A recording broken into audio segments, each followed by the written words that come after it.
Ito na mga ka-Simple Life ang aking pong ingredients. Yan po, ito po yung ano ng aking gabi, dahon, at syempre po ang akin pong ihahalo na sitaw. Lalagyan ko po siya ng sitaw mga ka-Simple Life. Yan, so syempre hindi po mawawala ang ating alam nyo ba ito? Labahita. Ito po ay panghalo sa gata. Labahita po yan. So, i-ready na po natin. Naka-ready na rin po ang aking kawali. Medyo malaki-laki yan para hindi po anong tawag niyan? Kinalang masigo ba? Masigo ang sunog. At ito na rin ang aking niyog, mga ka-Simple Life. So, ito po ay akin na pong pipigain ito. Dalawang piraso po itong niyog. Akin pong kinayod. At ito lang po ang pwede naming ilalagay pag kami ay naglaing, mga ka-Simple Life. Itong bawang. So, wala na pong ibang ilalagay na panakot. At dahil kunti lang ang aming bawang, so, ayan, pwede din pong maglagay ng luya. At naka-ready na, nakapwisto na ang aking luya at bawang. At ngayon po, mga ka-Simple Life, ay atin na pong pigain ang atin pong gata. Ayan, magpiga na po tayo.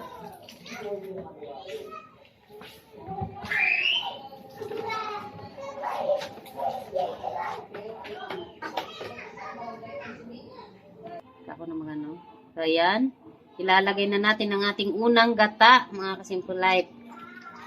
Unang gata po yan. So, sa 2 pirasong niyog, ay ang sukat ng tubig po namin ay 1.5 na tubig. So, ito po ang aming sukatan. Yan, ganito kalaki. Tubig, 1.5. At ayan, so pangalawang gata na ito, mga ka-Simple Life. Ganun pa rin ang sukat, 1.5 tubig. No, kalahati na lang yun. Kalahati?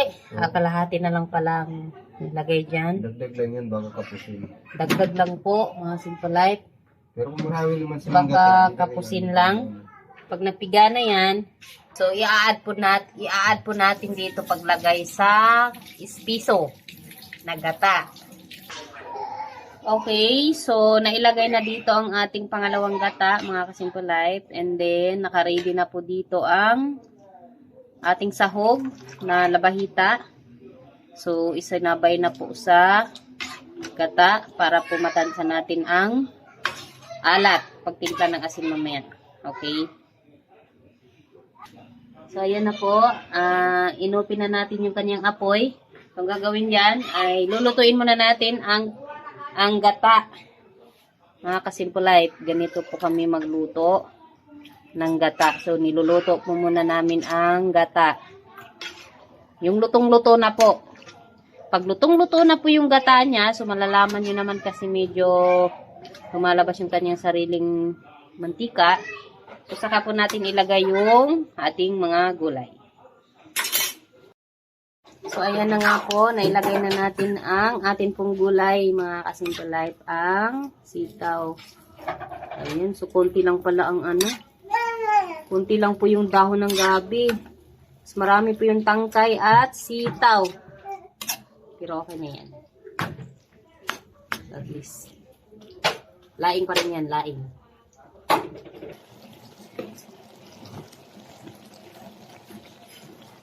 So, ayan na. Paluto na siya.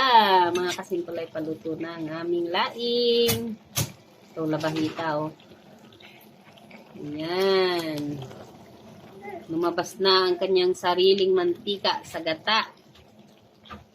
So, ayan na siya, mga ka-Simple Life. Mapapasarap po tayo sa pagkain at mapapadami po ang kain. Kawawa lang ang kanin nito.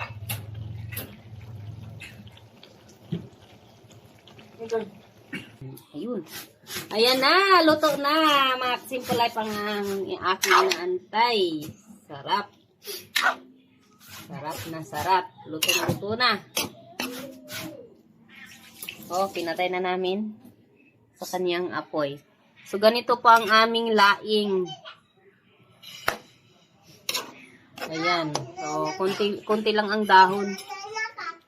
Mas marami po yung sitaw at yung kanyang palwa. Tanggay pala.